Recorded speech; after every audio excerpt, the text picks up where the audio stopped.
মালদ্বীপে 10 ঘন্টার নিচে কোনো ডিউটি নেই, যারা কন্ট্রাক্টর ডিপার্টমেন্টে আছে 10 ঘন্টা ডিউটি করার পরও কিন্তু আমরা রোমে আসি নিজেদের ফাঁক শাক নিজেদের খাওয়া দাওয়ার পরে প্রায় ঘুমেতে ঘুমেতে রাত্রে 12টা থেকে 1টা বাজে যায়। রমজানের ঈদ, একটা কোরবানির ঈদ, আসলে আমার মালদ্বীপে কিন্তু আমাদের জন্য কোনো ঈদ না, আমাদের ঈদের দিনও কিন্তু ডিউটি করা লাগে মালদ্বীপে, যেটা পরিস্থিতি এটা।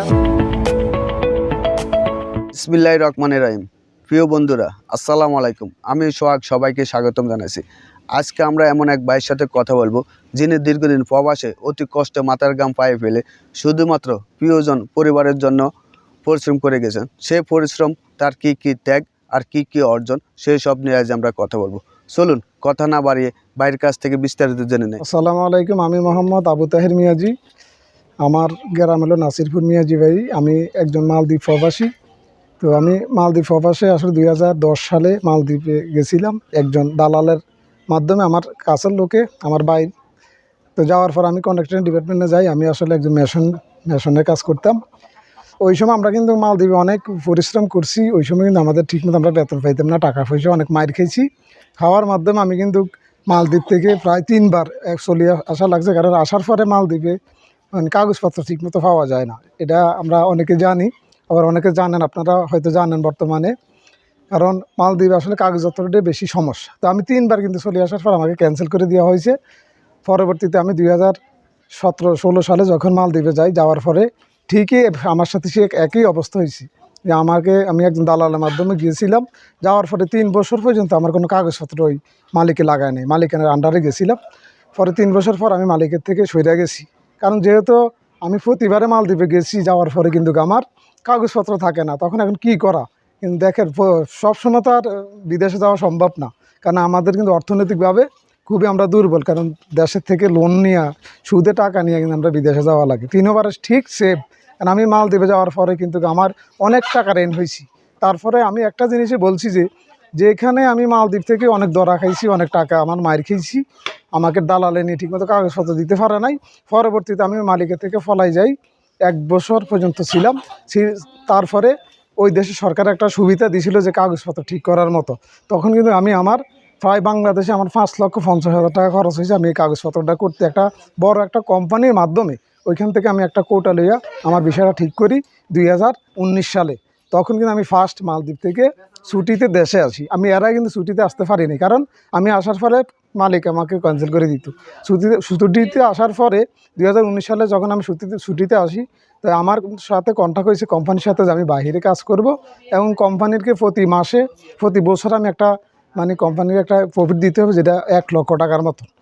প্রতি বছরই কিন্তু আমি 1 লক্ষ টাকা মালিককে দেওয়া লাগে, কারণ আমার কাগজপত্র মালিক ঠিক করে রাখি। তো 2019 থেকে এখন বর্তমান 2024-এর লাস্ট, আমি এর পর্যন্ত কিন্তু 3বার দেশে আসছি, কারণ ছুটিতে আসি, নিজের সব কিছু কাগজপত্র নিজে লাগাই, এবং আমার যে ছুটির টাকা পয়সা সেটা কিন্তু আমার নিজের, আমার বিমান খরচ নিজের, সম্পূর্ণ খরচ নিজের।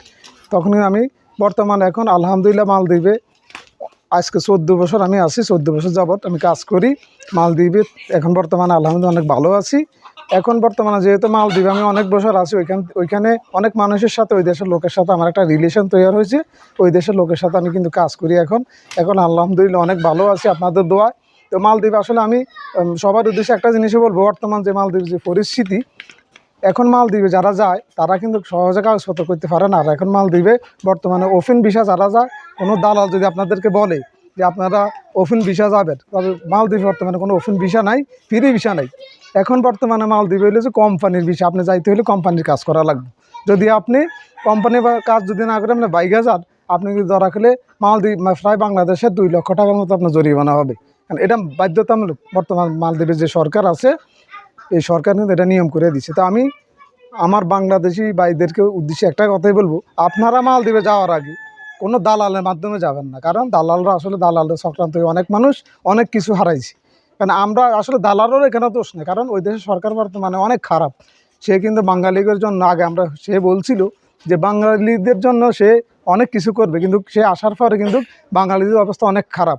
দেখেন আমরা এখন বর্তমানে বাংলাদেশে আসি শুধু এই কারণে, ওই দেশে থাকতে পারি না, ওপেন ভিসা কোনো লোকে কাজ করতে পারে না। আমাদেরকে কিন্তু কোম্পানি বলছে যে তোমরা কাজ করো, কিন্তু সরকার আমাদের কাজ করতে দিতেছে না, তাই আমরা এখন বাংলাদেশে অবস্থান করছি। মালদ্বীপে আমাদের যে ডিউটিটা, সেটা অন্তত 10 ঘন্টা আমরা ডিউটি করা লাগে।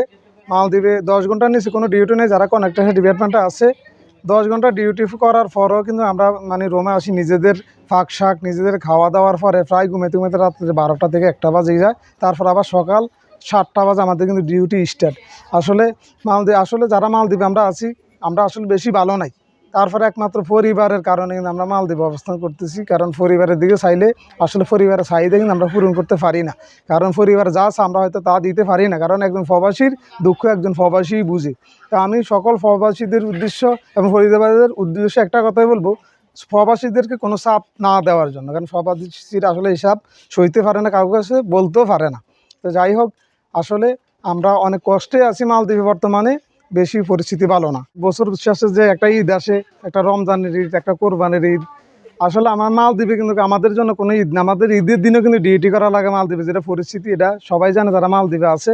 কারণ মালদ্বীপ আমরা ঈদের দিনও কিন্তু ডিউটি করছি, কিন্তু পরিবারকে সময় দিতে পারি না।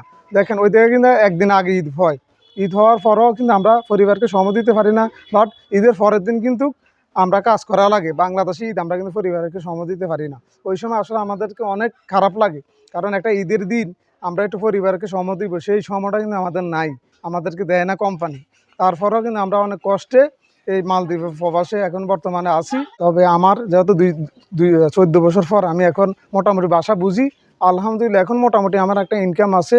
পরিবার হয়তো পুরাটা আমি চাহিদা পূরণ করতে পারি না, কিছুটা হইলেও পূরণ করার মতন মানে চেষ্টা করি। তো আমি এয়ারপোর্ট নিয়ে কিছু কথা বলতে চাই যে মালদ্বীপের এয়ারপোর্ট আসলে দেখেন, আর শুধু আমাদের বাংলাদেশিদের জন্য, শুধু মালদ্বীপ না, আমরা তো সোশ্যাল মিডিয়াতে দেখি বাংলাদেশিদের জন্য সম্পূর্ণ জায়গাতে হয়রানি। আমরা যাই যেরকম মালদ্বীপ ঢুকতে যেরকম হয়রানি, বাইরেতে ঠিক একই হয়রানি। তো এই হয়রানি আসলে এগুলো আমাদের কিছু ভুল ত্রুটির কারণে হয়তো আমাদের এম্বাসি মানে সঠিক মতো কাজ করে না, সেই হিসাবে আমরা কিন্তু এগুলো বক্তব্য দিই। তো আপনাদেরকে অনেক ধন্যবাদ, এই ভিডিওটা অবশ্যই সবাই শেয়ার করে দিন। আর হ্যাঁ, আমাদের আরও গল্প শুনতে, প্রবাসী ভাইদের কষ্ট সার্থক করতে আপনার মূল্যবান লাইক, কমেন্ট, শেয়ার দিয়ে আমাদের পাশে থাকার অনুরোধ জানাচ্ছি।